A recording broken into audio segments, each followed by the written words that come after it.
An 85-year-old Apache elder sits alone by a creek on land that doesn't belong to him. A white rancher approaches, rifle strapped, blood boiling. Within minutes, one man will be bleeding.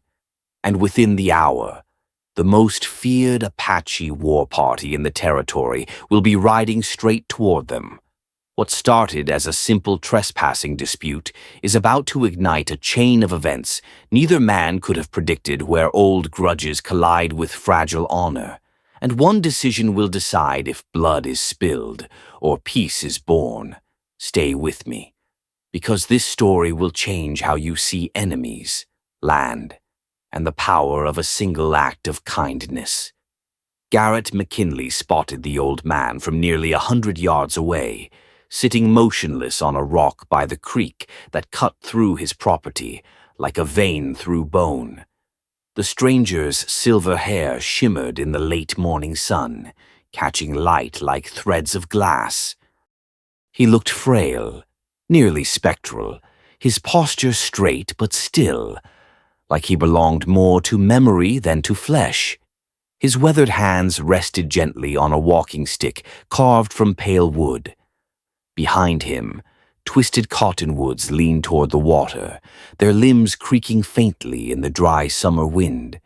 Garrett's stomach tightened, his jaw clenched. He didn't need to be told who the man was or where he came from.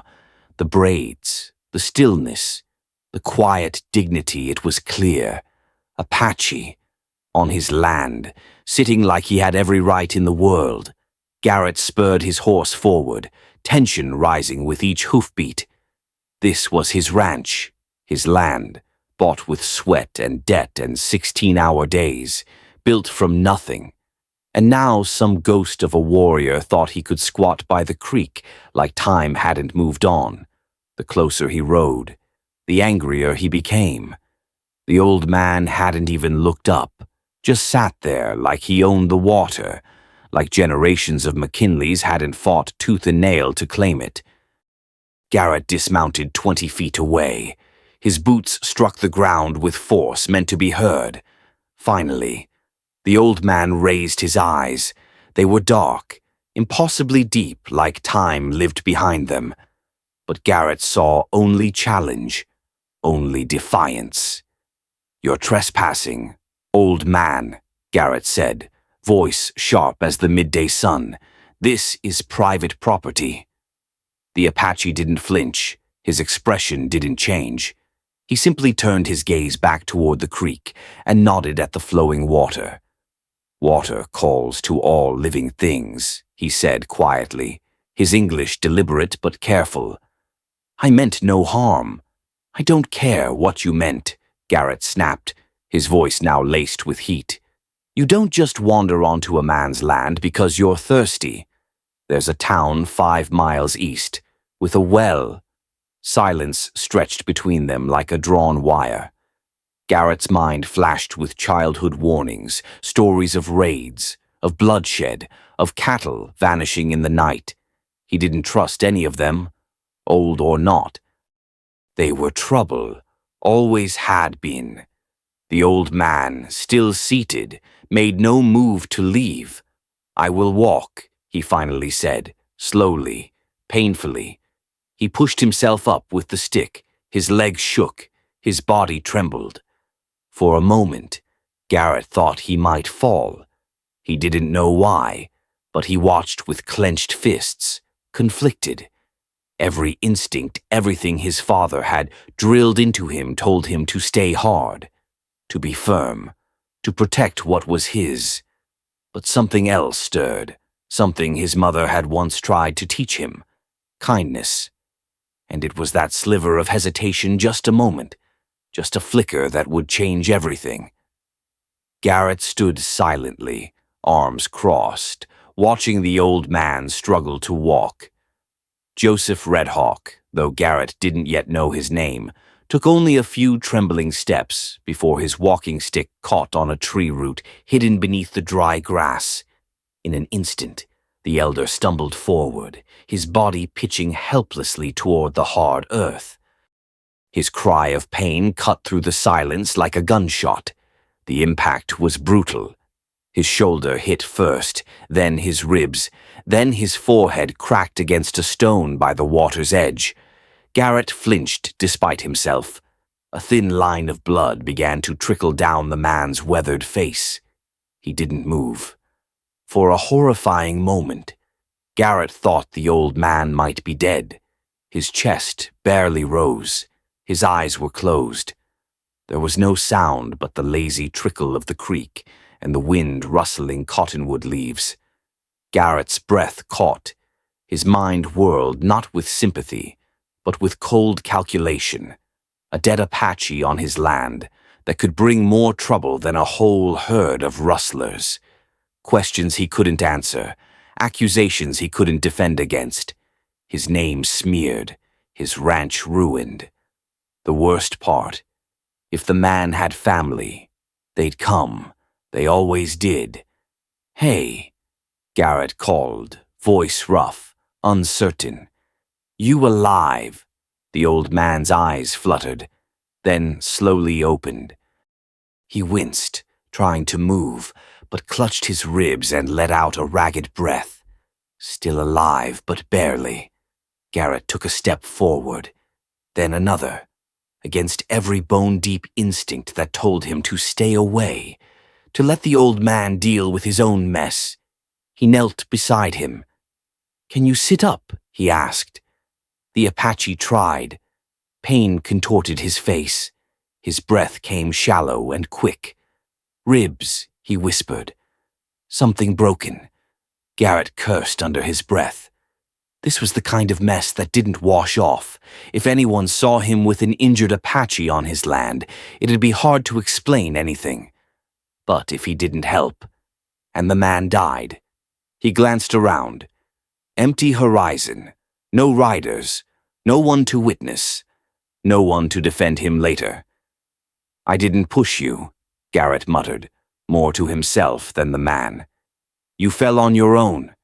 "I know," the old man said softly, looking up at Garrett with steady, unreadable eyes.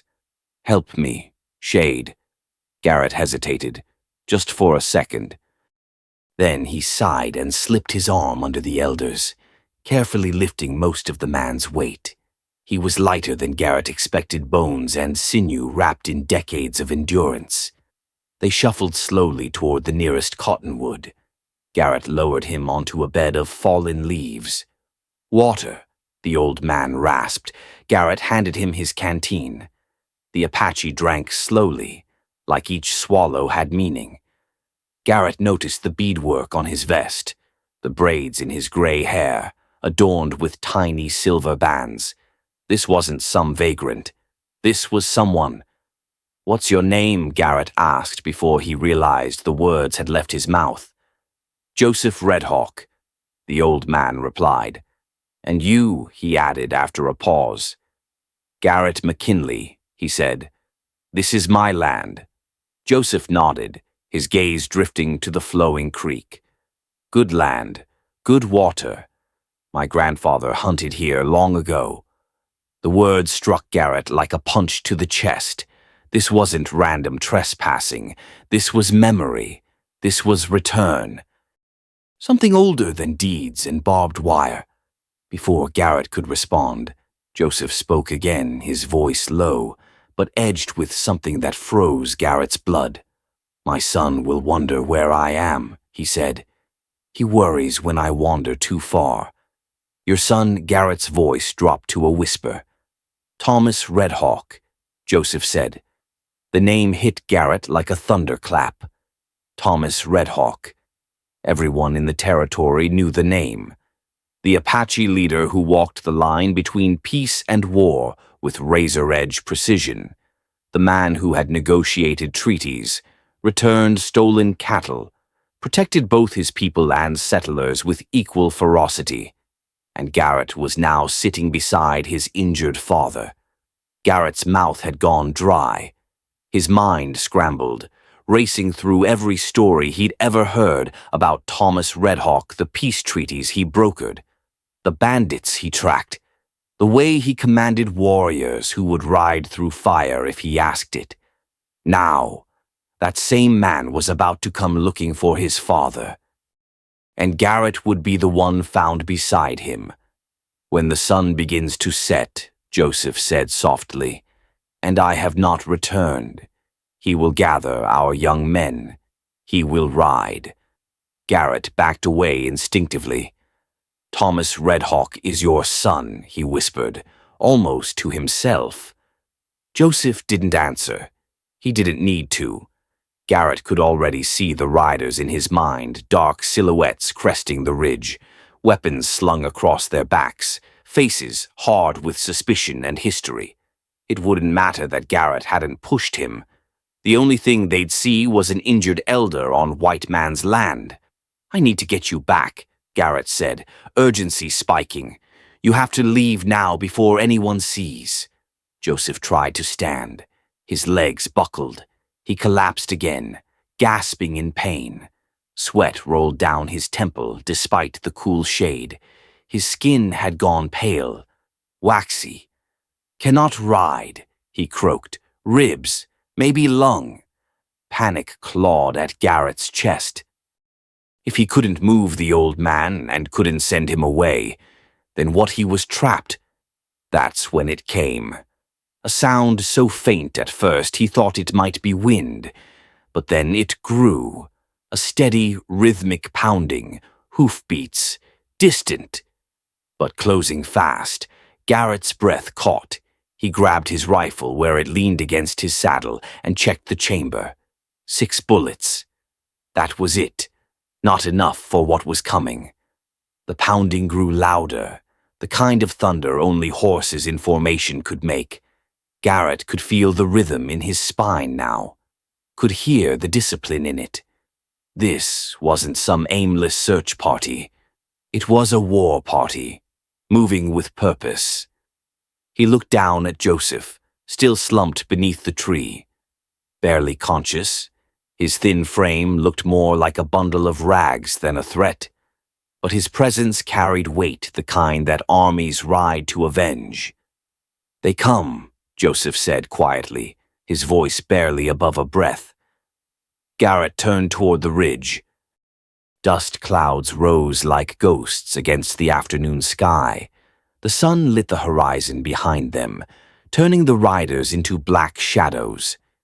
8 Apache warriors, their horses sleek, snorting, their postures perfect, no fear, no hesitation. At their center rode a man who made even the sky seem to pause. Thomas Redhawk. He rode like a blade cutting through wind, tall, poised, carved from legend. Shoulder-length black hair swept back behind his shoulders, scars tracing stories across his face. He wore Apache leather and modern gear, his knife hanging like it had known real use. His eyes locked on the tree line where Garrett stood. Garrett's fingers tightened on the rifle trigger. Then suddenly Joseph's hand clamped around his wrist. The old man's grip was surprisingly strong. "No," he hissed. "If you point that weapon at my son, there will be no words that can save you."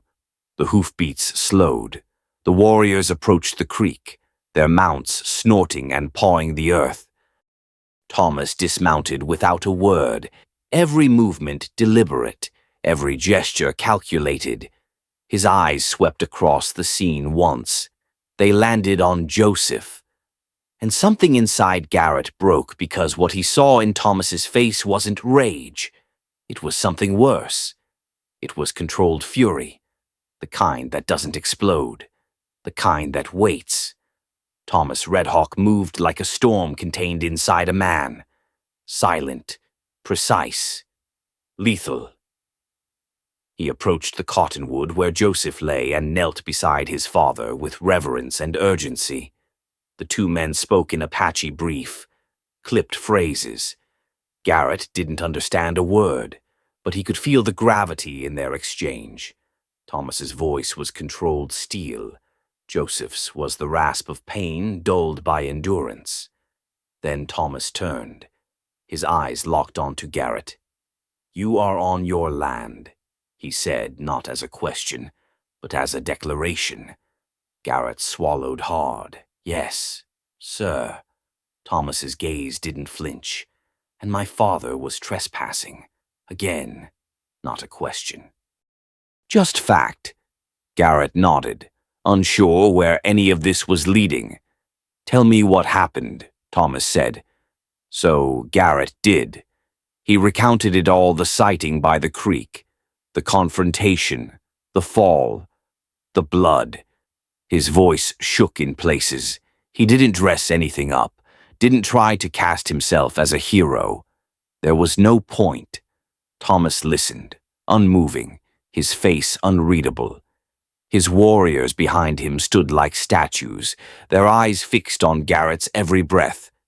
You offered him water, Thomas said when Garrett finished. Garrett nodded. He was hurt. I didn't know what else to do.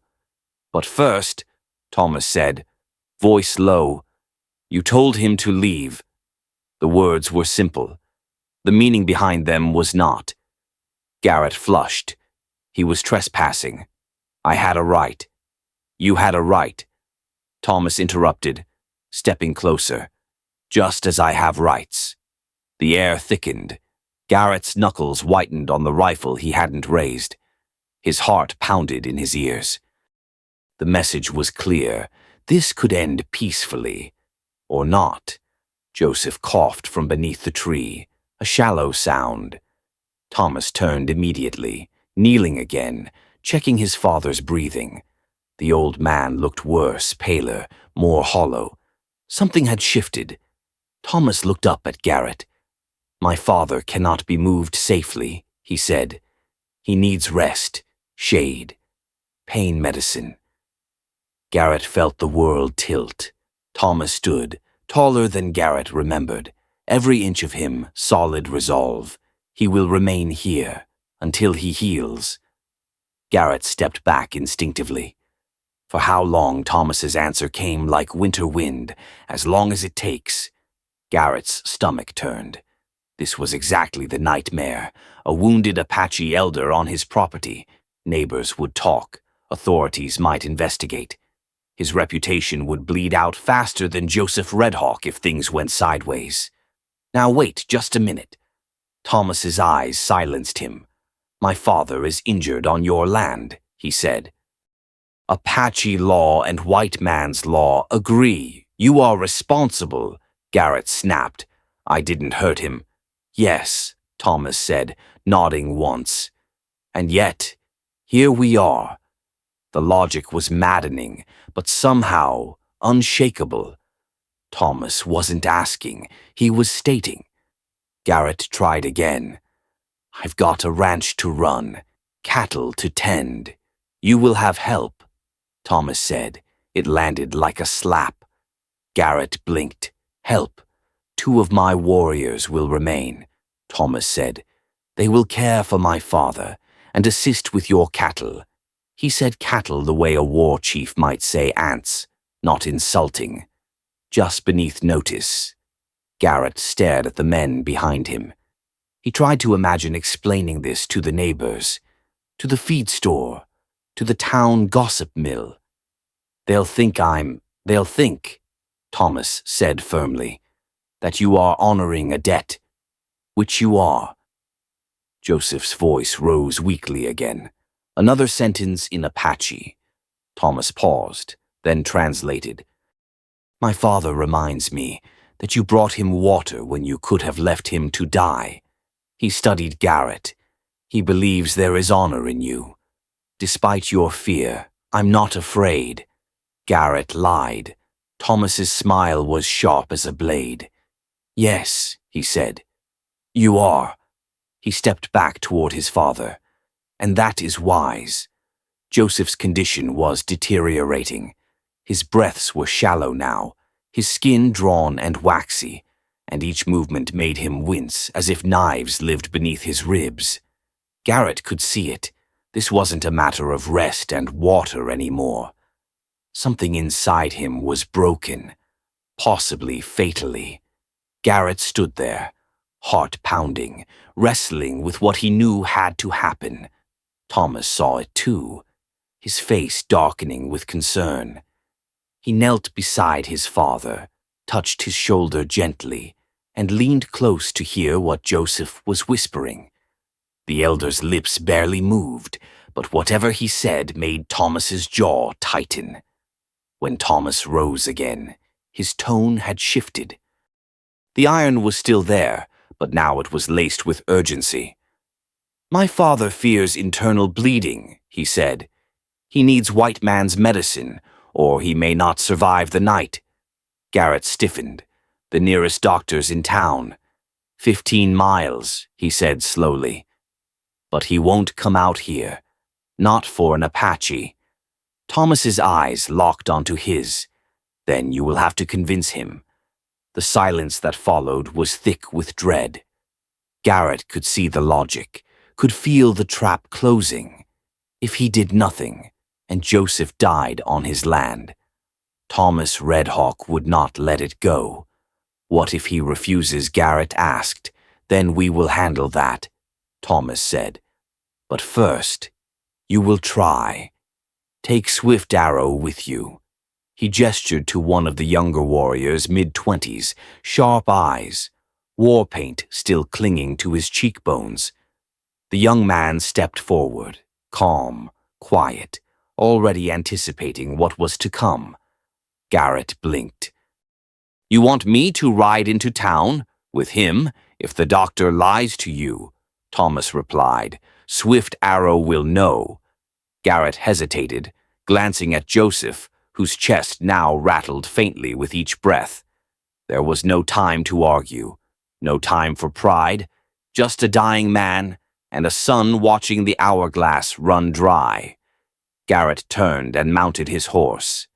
"I'll get the doctor," he said, voice steadier than he felt. They rode fast, hard. The land blurred around them as they pushed through dust and sagebrush.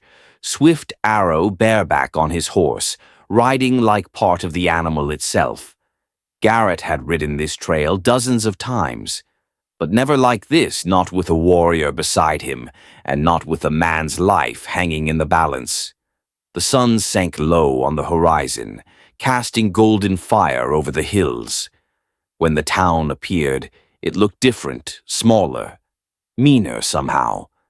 As they entered, whispers followed them. Doors creaked open. Curtains twitched. An Apache warrior riding next to a white rancher was a sight no one could ignore. Garrett ignored them all and headed straight for the white clapboard building that served as Dr. Morrison's home and office. He dismounted, stormed through the door without knocking. The doctor looked up from his desk, startled until he saw Swift Arrow behind Garrett. Then his face darkened. "McKinley, what in God's name? I need you at my ranch," Garrett said. "Now." "There's a man dying." Morrison glanced at Swift Arrow. What kind of man? Garrett's voice was steel, the kind that bleeds like the rest of us. The doctor's lips curled. "I don't treat Indians. You know that." Swift Arrow stepped forward. "The man is Joseph Redhawk. His son is Thomas Redhawk. If he dies, our people will remember." The threat was clear. Morrison paled. Everyone in the territory knew who Thomas was and what he meant to the Apache. "You're threatening me," Morrison whispered. "I'm explaining consequences," Swift Arrow said evenly. Garrett stepped in. "Doc, if Joseph dies on my land, Thomas will hold me responsible. And if something happens to me, you'll be the only witness who knew what could have been done and didn't do it." Morrison stared at him. Sweat began to bead on his brow. "I'll need my medical bag." "Already in your buggy," Swift Arrow said with a faint smile. Morrison blinked in disbelief. "How did you?" "We've been watching," the warrior replied. "Thomas Redhawk does not leave important matters to chance." As they prepared to leave, Garrett realized something bone-deep, unsettling. This wasn't chance. The Apache hadn't just been waiting for rescue. They'd been watching the town, watching Morrison, maybe watching him. What else had they seen? And more urgently, what did Thomas Redhawk really want from all this? The return ride to the ranch felt like the longest 15 miles of Garrett's life. Doctor. Morrison sat rigid in his buggy, face pale, gripping his medical bag like a lifeline. Swift Arrow rode beside them, his expression unreadable, but his eyes alert to every shadow. Garrett had never ridden in such silence. The land seemed to listen with them, holding its breath. When they crested the final hill, the creek below had transformed. The Apache warriors had constructed a makeshift shelter using branches and Garrett's own saddle blankets. A fire burned low nearby. 2 warriors kept watch, while Thomas knelt beside his father, murmuring softly in their native tongue. Garrett had the sudden, disorienting sense that he was approaching something sacred, not just a campsite, but a gathering of history, loyalty, and something older than blood. Doctor. Morrison dismounted slowly. His hands shook slightly as he approached the injured elder. Up close, Joseph looked worse. His skin had gone from gray to near translucent, his breathing thin and irregular. Thomas stood and nodded once at the doctor, who moved quickly, mechanically. "I'll need room," Morrison said. Thomas gestured. Everyone stepped back. Morrison knelt, unrolled his tools, and began the exam. Every motion he made was watched. The Apache warriors didn't speak, but their silence was loud. Garrett felt it in his bones if Morrison made one false move. He would never leave this creek. But the doctor, to his credit, worked steadily. After several long minutes, he finally sat back, exhaling. "2 ribs broken," he said. "One's punctured the lung, partially collapsed. There's internal bleeding, not severe, but enough to make things dangerous." He looked to Thomas. "He needs rest, medication, clean dressings. It's survivable, but he'll be weak for weeks." Thomas's expression softened just slightly. Relief flickered behind the mask of command. "How long before he can travel? At least 2 weeks." Morrison replied. "A month would be better." Thomas turned to Garrett. "You heard him. My father stays. Doctor." Morrison packed his tools fast, eager to be gone. "I'll need to check on him again in 3 days," he said. "And if his condition worsens, you will come immediately." Swift Arrow finished. Morrison nodded quickly. Understood. Then he climbed into his buggy and rode away, the wheels cutting sharp grooves into the dirt. Garrett stood alone with 8 Apache warriors, their injured elder, and a future he couldn't yet name. "Your warriors," he began cautiously. "They can't all stay here. People will talk. Only 2 will remain." Thomas replied, "Swift Arrow and Running Bear. They will care for my father. They will assist with your ranch." Garrett blinked. "Assist," Thomas's voice was calm. "They know cattle better than you think." "How?" Garrett asked, bewildered. How could they know? Thomas smiled, dry and unexpected. "Where do you think we learned to raise horses?" He turned back toward the creek, but his voice lingered like smoke. "We have been watching your people for decades, learning what works, what fails." Garrett said nothing. He couldn't, because as the wind shifted and dusk crept over the cottonwoods, he realized something unsettling. Everything he thought he knew about these people was wrong. The Apache hadn't just survived. They had studied, adapted, endured. And now, they were watching him. 3 weeks passed, and something strange happened on Garrett McKinley's land. What began as an unwanted burden slowly became an unspoken arrangement. And then something more. Swift Arrow proved to be a gifted tracker. In the first week alone, he located 6 head of cattle that had wandered into a canyon Garrett didn't even know existed. Running Bear had an uncanny sense for weather. Twice, he predicted sudden storms and helped Garrett move the herd to higher ground just in time. The men didn't speak much. They didn't need to. Mornings were filled with shared work, evenings with quiet meals around the fire. Slowly, walls built over generations began to crack, not with speeches, but with sweat, calloused hands, and the common language of necessity. Joseph Redhawk, though still recovering, became the center of this unlikely circle. He sat in the shade each afternoon, wrapped in a blanket, observing, offering quiet wisdom when needed, and at night, his voice would rise in soft Apache songs that drifted into the cottonwoods like prayers made of ash and memory. Garrett had never heard anything like them. He didn't understand the words, but the meaning wrapped around his bones. This was not the life he had imagined, but for the first time in years, he didn't feel alone. One evening, as firelight flickered and the last of the sky turned lavender, Garrett sat beside Joseph with a tin cup of coffee warming his palms. The old man looked out at the stars for a long time before speaking. "Your grandfather," he said, voice thin but sure, "was a good man." Garrett blinked. "You knew my grandfather," Joseph nodded slowly. "During the drought of 1862, the creek dried to mud. Our horses were dying. He allowed our people to water them here. No charge, no quarrel, he said. Water belongs to all living things."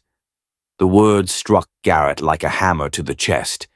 It was the same phrase Joseph had spoken the day they met. "My father never told me that story," he said quietly. "He was young then." Joseph replied, "Afraid. Many were. But your grandfather, he judged men by their actions, not their blood." A silence settled over them, deep and reverent. Then, from the edge of the camp, a familiar voice spoke. "How are you feeling?" Father Thomas Redhawk stepped out of the darkness, as he had each evening for the past 3 weeks. He came without warriors, without ceremony, just a son checking on his father. Joseph smiled. "Strong enough to ride," he said, "but not eager to leave such good company." Thomas looked around the fire at Swift Arrow and Garrett, discussing grazing routes, at Running Bear pointing to clouds and explaining storm patterns. Something flickered behind his eyes. "Perhaps," he said carefully, "it's time we talk about the future." Garrett's shoulders tensed. He'd known this moment would come, the reckoning, the end of the arrangement. But still, the words made his chest tighten. What kind of future, he asked, already bracing himself for terms he couldn't accept. Thomas sat across from him at the fire, the light dancing over the sharp lines of his face. "The territorial government has plans for this land," he said. "Railroads, mines, settlements. None of it will wait for our permission." Garrett nodded. He'd heard the rumors, too. The railroad men were already scouting east of the ridgeline. "Our people," Thomas continued, "cannot afford to fight another war. And yours won't survive being divided and picked off by men in suits who speak promises with forked tongues. We need allies, strong ones, honest ones." Garrett stared at the flames. "What does that have to do with me?" "Your land borders our winter territory," Thomas said. "Your cattle need better grazing in dry months. Our horses need stronger bloodlines. Your fences keep rustlers out. Our scouts keep them from coming in the first place. You know the land. We know the sky. Together, we survive what's coming. Apart, we become history. Swift Arrow looked up from a hand-drawn map spread over a flat stone. He's offering you a real partnership. McKinley, he said, equal hands, shared land, shared future. Garrett swallowed hard. People in town won't like it, he said. They'll talk. Thomas's response was calm, almost amused. Let them talk, or let them watch while others prosper. Joseph Redhawk, now strong enough to sit up on his own, spoke softly from his place by the fire. My grandfather once said a man's worth is not measured by how he treats his friends, but by how he treats those who are different. His gaze met Garrett's. You have shown your worth. The weight of that compliment settled into Garrett's chest. He didn't know what to say all his life. He had measured strength in isolation, in ownership, in doing everything himself. But now he saw a different kind of strength, one forged in trust, in unity, in choosing respect over control. If we do this, Garrett said slowly, we do it right, equal partners, mutual decisions, no man above another. Thomas held out his hand, his expression unreadable. Agreed, he said. Garrett took it. The grip was firm. The calluses on Thomas's palm were the same as his own years of labor, years of holding things that mattered. The next morning, the sky bloomed with color as the Apache warriors prepared to depart. Joseph Redhawk, now steady on his feet, shared a long embrace with Swift Arrow and Running Bear. Thomas stood beside Garrett, watching the camp break down. They'll return each month, he said, to check cattle, share seed, track migration. You'll learn our ways. We'll learn yours. Garrett nodded. What if your people decide they don't trust me anymore? Thomas glanced sideways. Then they'll watch you the same way we've always watched everything. Closely. Garrett chuckled. That's not comforting. It's not supposed to be. Before mounting his horse, Thomas turned back one last time. You surprised me, McKinley. You could have let fear choose for you, but you didn't. That's the kind of man I can build something with. Garrett tipped his hat. Guess I surprised myself too. As the warriors rode off into the rising sun, Garrett stood alone beside Joseph, who now walked slowly but steadily. Swift Arrow packed the last of the supplies while Running Bear led the horses toward the barn. Garrett looked out at the land, his land. But now it felt different, shared, protected, alive. My grandfather used to say, Joseph murmured, the best lessons come from the most unexpected teachers. Garrett smiled. What's that supposed to mean? But Joseph only smiled and nodded toward the trail where his son had vanished. Garrett looked to the horizon. There would be challenges ahead, skeptics, lawmakers, opportunists. But he wasn't alone anymore. He had allies, brothers, and a future worth fighting for. As night fell and the coyotes called out in the distance, Garrett McKinley sat beneath a sky full of stars, warmed by a fire he hadn't built alone. What had started with a trespass had become a turning point, a reckoning, a redemption. Sometimes, he thought, the land doesn't just test a man's strength, it tests his heart. And sometimes, the greatest frontier is the space between two men choosing to trust. What began as a trespassing dispute became something far greater, a test of honor, legacy, and the courage to choose understanding over fear. Garrett McKinley thought he was defending his land, but in truth, he was being tested by it, tested by history, by memory, by the weight of another man's blood. He could have ridden away. Let an old man suffer. Let the past stay buried. But instead, he stayed. He listened. He reached across a line that had divided two peoples for generations and found not an enemy, but a teacher. Joseph Redhawk offered wisdom without demand. Thomas Redhawk offered strength without violence. And Garrett offered something no one expected: humility. In a land where guns once spoke louder than words, it was a shared fire, a quiet act of kindness, and an open hand that changed everything.